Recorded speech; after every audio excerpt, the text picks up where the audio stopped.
two things I really want you to consider when you're figuring out what email service provider. What are your thoughts generally around, like, should you include GIFs? Should you include photos? Lots of photos, only a few photos?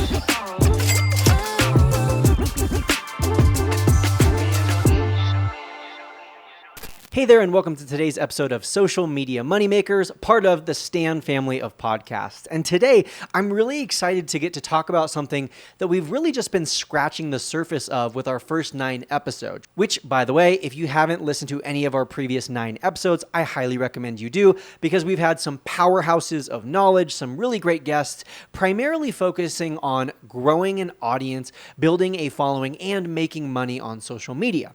Now, part of the conversations that we've been having have been, okay, you have this audience, you have these followers, now what? What do you do with them? How do you turn them into customers?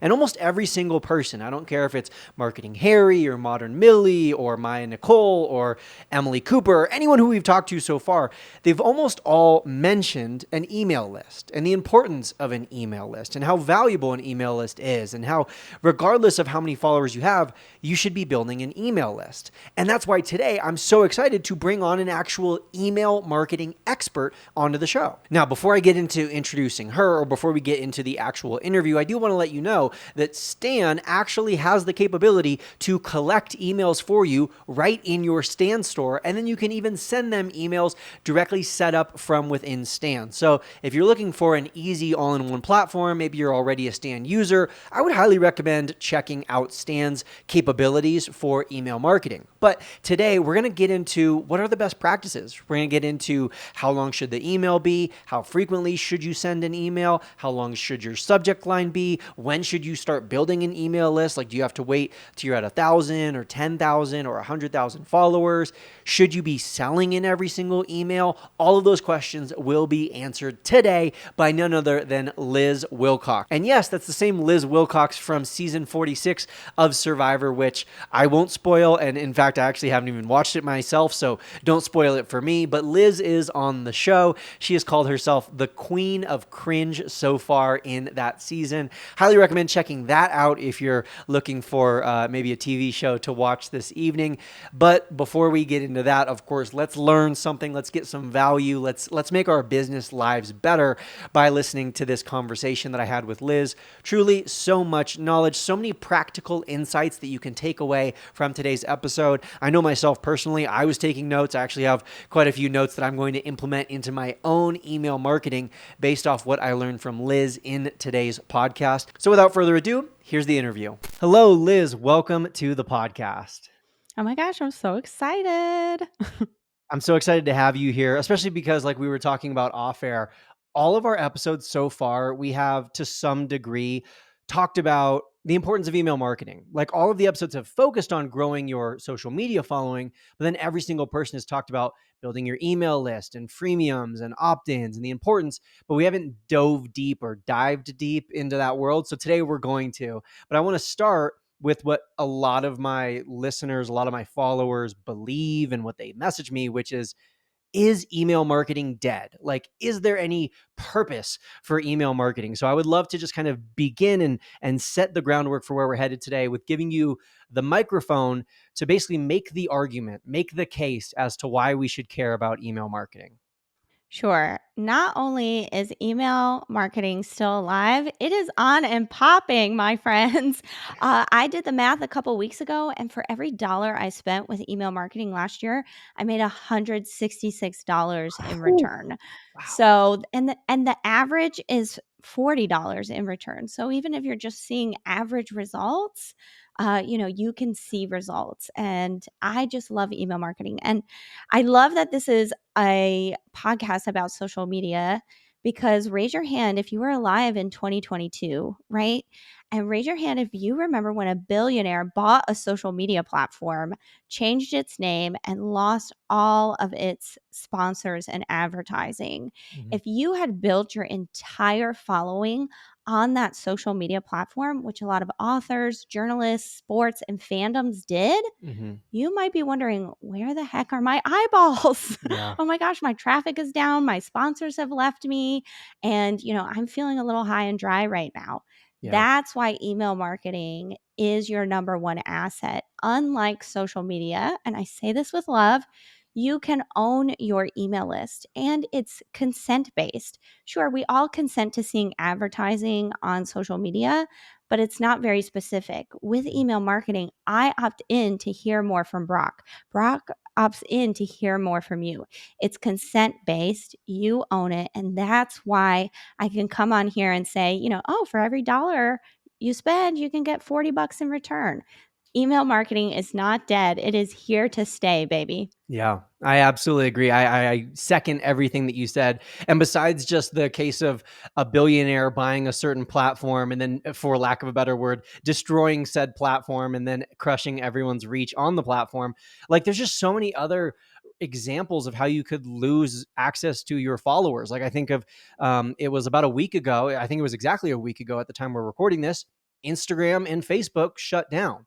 Now, it was only for a couple of hours and most people got their platforms right back, but that's not always the case. I also know that I get probably 10 to 15 direct messages a day from people who have been hacked or their account has been shut down or suddenly they just can't log in or X, Y, and Z. They can't access their account. And so, to your point, they can't access their followers, something that they think is theirs, right? Like we say, my followers, it's mine, I own it. But in reality, like you were saying, you don't own your list of followers. You don't own the rights to really contact them at any time like you do with your email list. So I asked this, I don't know if it was the episode before today's or 2 episodes ago, but would you rather have 100,000 email list subscribers or 1 million followers on whatever platform you choose? And I'll add the asterisks onto this.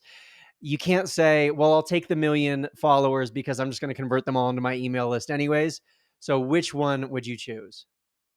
I, of course, would have the 100,000 followers on my email list versus the million on XYZ platform. With email marketing, it's a much more intimate channel where you can have real connections. Think about the way we operate with social media. A lot of us, I know I'm a mom, and sometimes right before dinner, I get caught up. I click on Instagram or Facebook, and guess what I'm doing when I click on those platforms? I'm disassociating. I'm not there to learn. I'm not there to solve problems. I'm there to check out Brock, dancing and telling me Instagram is important. And then I scroll on to the next, right? It's so much different when we click on our Gmail or our Apple Mail app. We are actively looking for a solution. We're looking for that bill we forgot to pay, that email mom sent us with the recipe, or that email Brock sent us with the link to join the Insta Club Hub, right?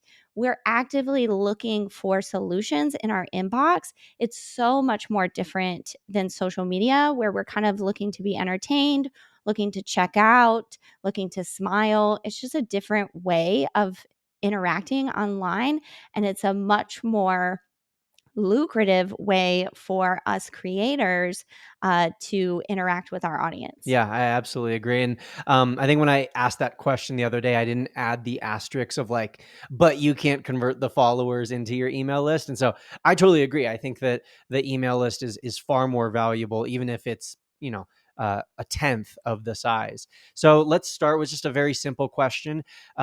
What email marketing platforms do you recommend? Is there generally like a handful or a suite, or is there one specific one that you usually promote or share to your list? Sure. So I'm kind of tech agnostic. I don't really care what you use as long as you use it. Personally, I use something called ConvertKit. It's created by creators for creators. I've been using it since 2017 and it works for my brain. But the two things I really want you to consider when you're figuring out what email service provider to choose are, number one, your brain. I already mentioned that. And number two, your budget. So I could list off a bunch. You can Google, ActiveCampaign, ConvertKit, Keep, Flowdesk. I want you to just put 20 minutes on the clock, go over to YouTube and watch some tutorials, some over the shoulder kind of reviews, and which one makes the most sense. And then, spend the last 5 minutes comparing prices. Just pick one and get going. Yeah. I love that. Such actionable advice. And I hope everyone is taking that as homework and is actually going to set that 20-minute timer. I know that Stan, who is the producer of this podcast, they also have their own built in email marketing system where you can collect leads and have people opt in right on your Stan store. So I know that's very useful as well. And I know a lot of people are kind of just like organically growing their email list with that feature. So when should people start building their email list? Should it be like, once you hit 10,000 followers, once you hit a certain number? Because just today that we're speaking, Instagram CEO went on his little soapbox and went on his Instagram reels. And he was like, if you have a small following on Instagram, which is most people, you shouldn't monetize and you shouldn't try to make sales. You should just focus on growing your audience. And a lot of people are very upset about that, rightfully so. I strongly disagree with him. But circling back to my question, when should someone start building an email list? Yesterday, my friend, listen, because email marketing has that ROI, because, it's consent based, because you own it, we need to get started right now. And I've actually owned 3 businesses, and with every single business, I actually launched the email list first. You don't need a large following. You don't even need a website. You just need to get on, social, whatever platform you're most active, and say, hey, here's what I'm doing over here. You can say, oh, I'm going to offer exclusive tips or discounts or whatever is applicable to what you're doing. Join me over here. This is the actual spot that is on and popping over here. Like, this is my community over here. And so launching that email list as soon as possible, just getting what Brock and I talked about, that email service provider, however you're going to get those leads, create something called a landing page where it says like, hey, join my list or get my freebie or whatever, and putting that out on your social channels as soon as possible is really, really smart. When I had my first blog, I didn't know what I was doing, but I knew I needed an email list because that's what everybody and their mother was telling me. So the day I launched my site was the day I launched my email list. And I said, hey, I'm going to be putting out new blog posts, et cetera, et cetera. Join the list. That way you'll be the first to be notified. And honestly, that was enough to get me my first 15 or 20 subscribers in the first couple days. And what happens when you get those first subscribers, and you likely know this when you start a social account, is you gain a little confidence. You Yeah. gain some momentum, like, okay, this is a real thing. I'm going to keep going. And that's so important. Yeah. Yeah, absolutely. I was thinking kind of an analogy while you were speaking, which is comparing, this digital world that we live in and that we're talking about to like a storefront, right? And I kind of think of the email list almost like a cash register. Like, a lot of people might think like, oh no, I need followers first and then I'll create my email list. And I would compare that to being like, well, I'm going to put out the clothes and I'm going to open the doors for customers to come into my boutique, but I'm not going to have a cash register. Like, there's nothing for them to do from there. And so absolutely, I agree that like day one, before you even start building um, your following or your social media, start building that email list. But let's say that someone's taking our advice and either they've listened to the previous episodes and they started an email list, or they're listening today and as we're speaking they're like pulling up a side browser. So let's get into some like best practices of email marketing. And my first question is related to email frequency. And I would assume, I'm not deeply engrossed in the world of email marketing. I'm deeply engrossed in the world of Instagram marketing, and I know that in Instagram, post frequency is very highly debated. Like, how much should you post? How much is too much? How much is annoying your audience? And there's a lot of different opinions in that answer. So I would love to hear from you when it comes to email marketing. What frequency do you generally recommend for, let's say, just an average email list, like a newsletter list? Yeah. So listen, in the words of Luther Vandross, never too much, baby, never too much. But I know that can be really intimidating. The same way when you first found Brock and he's talking about 3 times a day, that might have been, oh my gosh, cringe. I'm breaking out in hives for you. And so I don't want you to just, go 0 to 100 real quick. Like, we're not Drake here. Okay. And so what I want you to think about with what Brock is saying, like the typical newsletter, is just try for once a week. That's a typical, really good cadence. And why I say once a week is because just like on Instagram and other social medias, you have to stay top of mind. People are actively looking for your solution. And if you are top of mind when they say, yep, now's the time to solve this problem, you're going to be the one that wins.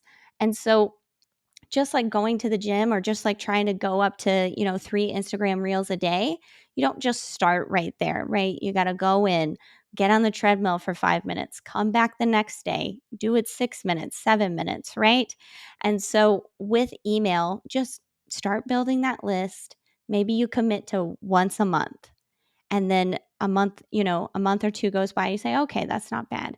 Then go to twice a month, but really keep that goal in mind of once a week, because that's really going to help keep you top of mind. It's going to help you show that you are invested in your readers. And guess what? Brock and I will tell you, you heard it here first. No one is going to invest into you and your products and services if they don't first know that you are invested in them. So think of that goal of not just, oh, I got to write a weekly newsletter because Liz told me to. It's, I have to write a weekly newsletter so my people know I'm invested in them, right? And then it helps you become relatable too. You stay in that inbox, they know, oh, Liz, that's the girl with the silly headbands and the NSYNC thing. And I just love her because she's so herself. That's so relatable with the 90s stuff, right? And so, again, that weekly newsletter helps you show you're invested, it helps you become relatable, and it definitely keeps you top of mind to your customers. Awesome. So that all makes sense to me. And I was really curious to hear your answer because we recently, within our business, within the Insta Club Hub, brought in an email marketing expert. And one of the things that we learned from our conversation with them is that we should basically take this, almost for lack of a better word, aggressive strategy where when we have a new lead and someone who's actually like become a trialer, someone who's in an active part of our trial, we're emailing them, I believe, once a day. I don't think quite more than once a day, but at least once a day. And as long as they're continuing to click on the emails or open them, we're continuing to email them every single day, essentially. And so I'm curious. I know you said, the more the merrier. There's never enough. Is that something that you would recommend or something that you have any experience with yourself in the past? What I love about what Brock's email marketer is telling him is the daily emails are absolutely essential for him and his business because he has a proven product. They know how it works. They know what makes it sell and why people don't buy. Mm, And so there's a lot of content behind the Insta Club Hub to have that daily practice. And there's a lot of authority there. And at the end of the day, we say it with love, but you're either in or you're out, right? yeah. And when you have a business of that size, it's okay to, quote unquote, lose those subscribers. They'll come back when they're ready, especially with those daily emails. They know what it is, what it's not, and when they're ready for it, they'll come back. Yeah. But Absolutely agree. when you're first starting out with email, that can be really nerve-wracking. And also, you might not know what sells your product and what doesn't. And so that weekly cadence will, number one, help you feel more comfortable. Number two, give you just enough wiggle room, but structure at the same time to start to understand your subscribers, to say, oh, yeah, they're clicking on this. Oh, they didn't click on that. Oh, this subject line did amazingly well. Oh, that one was kind of a doozy. Nothing happened over here. And so over time, about 6 months, you'll start to gather that data. And if and when you feel comfortable, I definitely suggest, sending out 1, 2, maybe 3 newsletters a week, depending on what you have to say. There's absolutely nothing wrong with it. In fact, when you're leading up to a big launch, maybe something like Black Friday, something I experimented in 2023 was I sent daily newsletters for the last 90 days of the year, and I almost doubled my income. Wow. So it's definitely something you can lead up to, especially when you know with certainty the way Brock and his email marketing friend know, like, this is what sells, this is what doesn't. Let's accelerate, let's be aggressive. I love that so much. Awesome. Well, I'm glad to hear that. That's affirming for us and our team. And I want to circle back now because you were talking about like your love for the '90s, and I can see the NSYNC poster behind you, and you mentioned that yourself. But to me, what that screams is like knowing yourself and your voice, and the way you're going to come across in, I'm guessing, even like your emails and your copywriting. So do you have any tips for figuring that sort of thing out? Because I would imagine people are often intimidated by the idea of like, what do I write? Like, how do I sound like myself? How do I go about typing an email that's going to go out to maybe 30 or 100 or a couple thousand people at once? You don't have to be Liz Wilcox loud to have a personality, right? Some people are repelled. They come to my Instagram or they join my email list and oh, too much. Luther Vandross was wrong. This is too much. And that's okay. Especially with email, you want to share personality, but this doesn't mean that you have to, be super vulnerable and share everything with your email list. I teach something called the email staircase. First, you have a follower, then you have a friend, then you have a customer. And when we talk about friendships in the inbox, it's just that surface level personality. And not that you're being fake, but just scratching the surface, just starting the friendship, right? For example, we already mentioned it. I love NSYNC. That's a big part of my brand. It's a big part of my personality, but it doesn't actually tell you anything about Liz other than, she's stuck in 1999, right? And so you can be yourself in these emails. You can share a little personality without having to, like a lot of other email marketers will tell these long stories and like pull from your childhood or these circumstances that are happening to you. Just surface level personality. Even what beverages do you drink, what shows do you like to watch? Brock, before we hit record, said, oh, we're trying to get through the Love Is Blind season finale and then we'll figure something else out, right? That doesn't actually tell me anything about Brock and his wife, but it gives me a little piece of them, right? It's that surface level personality, and you can definitely put those in your emails to become relatable. Got it. Speaking of length, that's another thing that I would love to talk about because again, I'm making so many like in my brain comparisons between like Instagram marketing and email marketing. Besides just how much should you post on Instagram, another very common question is how long should my posts be? How long should my reels be? How long should my captions be? And I'm going to assume you don't have like a one size fits all 256 characters is how long should your email should be. Maybe you do, I don't know, but I would love to just know some best practices of what you would recommend in terms of email length. Yeah, so I do have a general rule of thumb. I'm kind of an organized lady. You wouldn't tell by the way I dress, but I'm very organized, kind of, type A. Anyway, I would say about 400 words is a good, decent length without getting too wordy or being too short. But here's what I really want you to know about email. The inbox is the exact same as the mailbox. We go out to the mailbox. Oh, there's a bill. Oh, that's for Sadie. She moved out 3 years ago. Why are they still sending me this? Oh, Brock sent me something. I'm going to open it right away. I wonder what's inside. We do the exact same thing in our inbox. Oh, that's a bill. I know that's on auto pay, archive. Oh, that's junk. Mark as spam. Oh, Liz sent me something. I wonder what she has to say today. I'm going to open it right away. And so with your emails, depending length, content, whatever, what I want you to know is you want to be familiar. Oh my gosh, that's Brock. But we don't want to be predictable. Oh, I know what he's sending me, right? If Brock sent me the same package the first week, oh my gosh, what did he send me? The second week, oh, that's weird. I got that last week. The third week, oh, I know what's inside that. I'm going to open it later when the kids go to bed. It's the same with the inbox. We want to vary our content. So maybe one day it's 400 words. Maybe the next day it's 100 words. Maybe the next day it's, a soliloquy. It's very long and it's got a story and 3 calls to action. You want to be familiar. Oh, I know who that is, but we don't want to be so predictable that people think they know what's inside.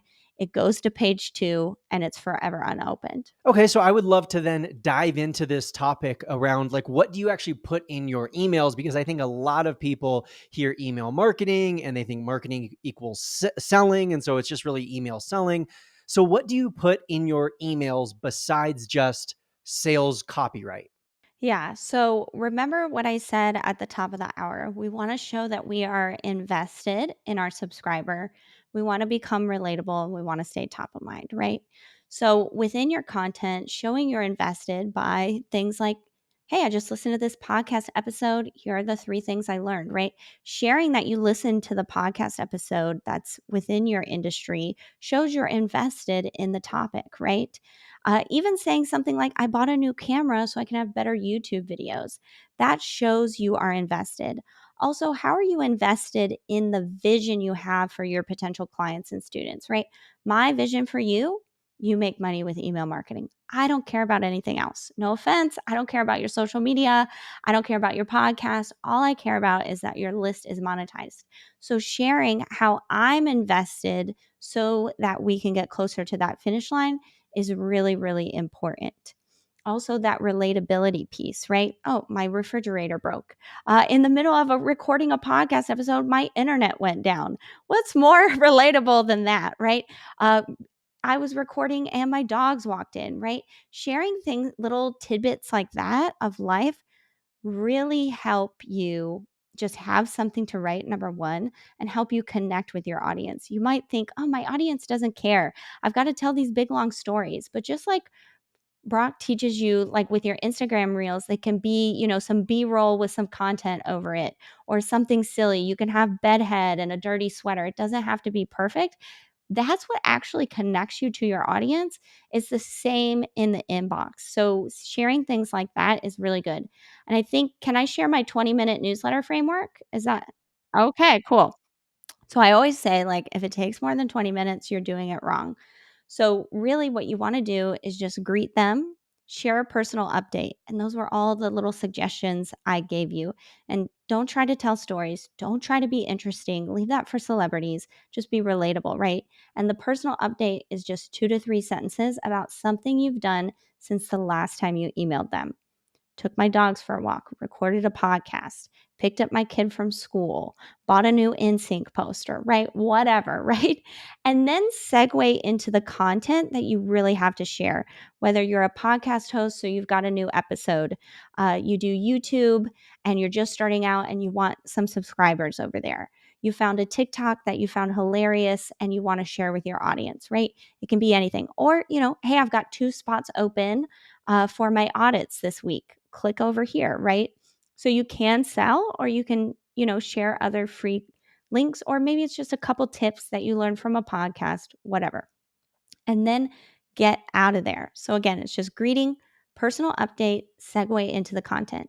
And if you say, "Oh, Liz, I'm not a copywriter. I don't know how to segue from talking about my dogs to sharing my new blog post." Here is the key, and I promise. Like, I know you're driving or you're doing the dishes right now. Like, you don't even have to write this down. It's super simple. Cl- Click that caps lock button, type in the word anyway, dot, dot, dot. What I really wanted to tell you was my new blog post, this Instagram reel I have to share. I've got 2 spots. Seriously. Anyway, dot, dot, dot. What I really need to share this week is blah, blah, blah. It's really, really simple. I love that. That's so actionable. Like that's so easy. And again, it's just my nature. Everything you're talking about is relating back to social. So when I'm thinking about social, there's like 4 kinds of content or 4 categories of content that our posts usually fall into. It's relatable content. It's content that is like educational or shares some tips or some value. And those 2 things I feel like you just basically hit on within emails. There's 2 other kinds of content that I've legitimately just been thinking about, even outside of this conversation today, and wondering if there is a place for them within email marketing. And they are share worthy content. So the type of thing that is just like a super funny meme, or it is like breaking news on Instagram that everyone needs to know about. It comes in many different forms, but just the type of content that you screenshot and you send to a friend or you like share it in a group chat. So let's start with that kind of content.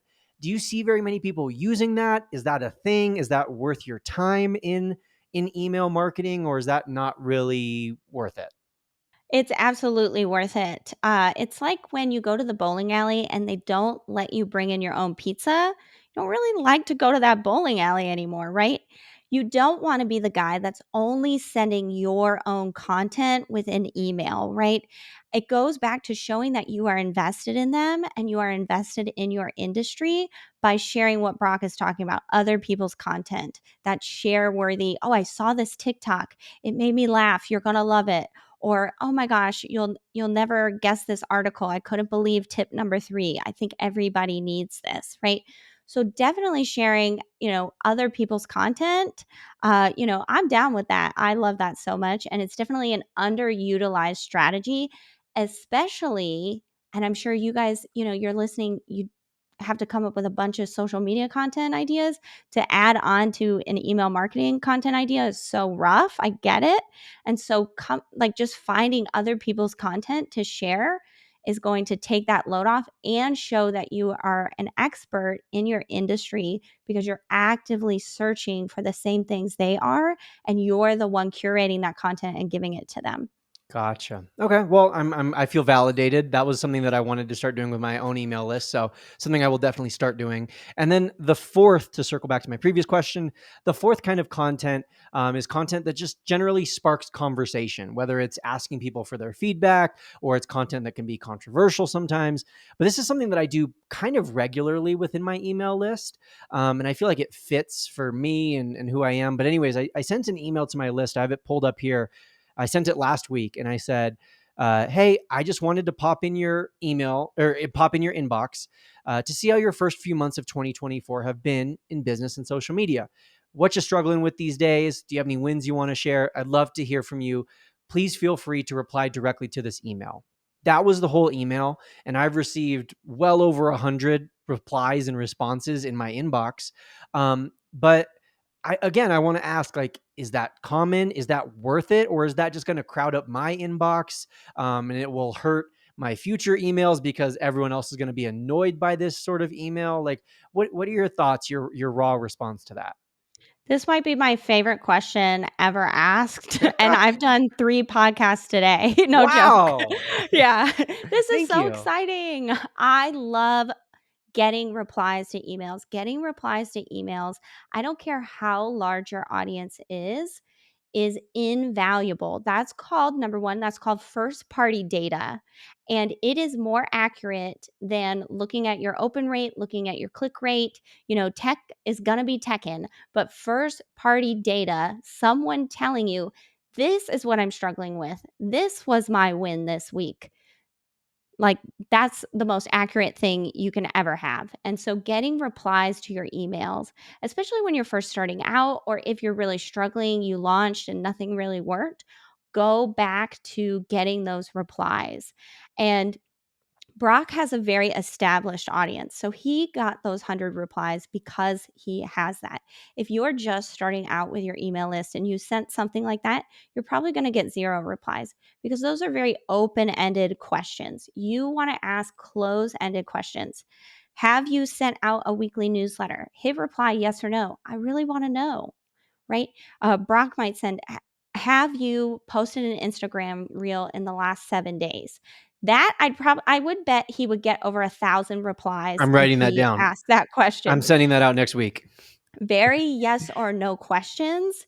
And not only does it help you gather the data, if he got a bunch of no's, Brock's got a lot of work to do, right? How do I get these people to take action? If he gets a bunch of yeses, oh, maybe I in the next email I can sell my membership, right? Because he knows they are ready. And so within my emails, what I really recommend to start gathering this data and start creating and cultivating that community, because that's truly what he's doing, is within your welcome sequence, the very first email you ever send, that welcome email that delivers the freebie or the coupon or whatever. P.S. Yes or no question. Liz, she asks, do you write a weekly newsletter? Hit reply, yes or no. Now I'm in business. No, but I really want to. Oh my gosh, don't worry about it. I've got this $9 a month membership. Check it out here. No pressure, but when you're ready, I'm here for you. If they say yes, oh my gosh, I congratulate them. I send them a silly gif of myself saying yay or something like that. We are off to the races, right? So that reply system, I don't care how big you are, It helps you stay connected with your audience. It helps you understand where your audience is at so you can craft your messaging, your offers, and your positioning to help them get to their next right step. Well, awesome. I'm glad I sent that out and I'm going to keep doing that then. You just briefly mentioned sending like a GIF in an email. So, what are your thoughts generally around like, should you include GIFs? Should you include photos? Lots of photos, only a few photos? Does it depend on the brand? I don't know if it's uh, always the case, but I've noticed a lot of times with like big companies when I get an email from them, like REI, for example, when I get an email from them, the entire email, it looks like is like a graphic that was designed like in Canva or something. And it's like, there's no actual text in the actual email. It's just all like a JPEG. So what are your thoughts around that and everything else I already asked? Yeah. So the bigger the brand, like Brock said, usually the more formatted and beautiful and kind of pristine. Like, yeah, it looks like this long infographic from Canva. It's like, what are they even doing? Remember, emails, no matter if you're B2B or B2C, like we're all H to H, we're all human to human. So, what does your human want to see, right? We don't want to see this big, long graphic that screams giant business, right? That screams they're paying someone and nobody's even looking at what they're sending out. And so within your brand, going back to that brand personality, what's in your personality to send out and what could be relatable or, help this customer journey along? For example, I make my own GIFs. If I'm going to use a GIF because I love them, it's going to have my face on them because I am the brand. And so I make my own, but you don't have to. Like, what are some shows or some, talents that you like, right? Like, if I wasn't using my face, maybe I'd use InSync or Seinfeld or Trolls, right? Because people associate those things with me. So, those are the types of GIFs I'm using. Now, from a deliverability standpoint, you also don't want to do what Brock just said about having one giant JPEG. That is that's a double red flag on the 50-yard line right there. We don't want to do that. The internet gods don't like that. But having one picture, uh, you know, a GIF here or there, really think about it, all things in moderation. And so every few emails, putting an image or, a GIF in there is great, but you don't want to do too many because those do throw up uh, deliverability red Gotcha. flags. Gotcha. What are some other red flags that we should avoid that might get our email automatically sent to the depths of spam and never to be opened or read? Really, those images are a really big one. Not having alt to text. So if I had an image, not creating a title is a bit of a yellow flag. It's like, hey, maybe you just put it in there. Maybe this is spam because it's just kind of thrown together. But really, I focus less on the red flags because when you do email marketing, right, there's so many green flags that the internet gods will allow you some red flags. For example, getting those replies. Brock just said he's got 100 replies. That's 100 green flags, which is worth, I'd say, 1,000 red flags. So Brock could put, red flags are typically don't put the word free in a subject line. Don't say the word COVID in the body text of your emails during 2020. Those were red flags. But because he's worked so hard gathering that first party data, because he's emailing consistently, because he has nurture sequences, because people are clicking and buying, the green flags always outweigh the red flags. So I don't want to tell you, don't do this and don't do that and don't do this. Really, it's the things you do that make all the difference. Gotcha. Okay, good to know. And you brought up subject lines, so let's dive into that for a quick second. One of the email service providers that I've used in the past, when I've gone to type in my subject line, it'll pop up little, I don't want to call them warnings, but notices if I do certain things. So I know two of the things off the top of my head that it warns me about is don't use more than 50 characters in my subject line and avoid making, I think it says like the majority or more than 50% of my subject line in all caps, which is a struggle for me, sidebar, because I'm an all caps person. So oftentimes I just write things in all caps and then it's like, whoa, whoa, whoa, maybe you don't do that. So are those two things valid? And do you have anything else that you might add on as a best practice for subject lines? Yeah, it's the same as what I said earlier. Like, just vary what you're doing. If he wants to do in all caps, let him do in all caps. to where with that warning sign. If that's in Brock's personality and his audience knows he's an all caps guy, then he can do whatever he wants, right? Because he's doing all the things correctly and people are going to open it anyway. And likely if it goes to junk, hey, where's that email from Brock? I usually get them on Tuesdays. They're going to go to their spam and probably find it and open it anyway, right? Mhm. But of course, as you're starting out, you do want to tend to avoid those types of things, but just vary your subject lines. Sure, you want to keep them short. Like Brock said, the 50 characters, I usually think like 3 to 5 words is good, 6 to 8 is okay. Mm. Anything more than 8, remember, I think it's something like 80% of emails are opened on your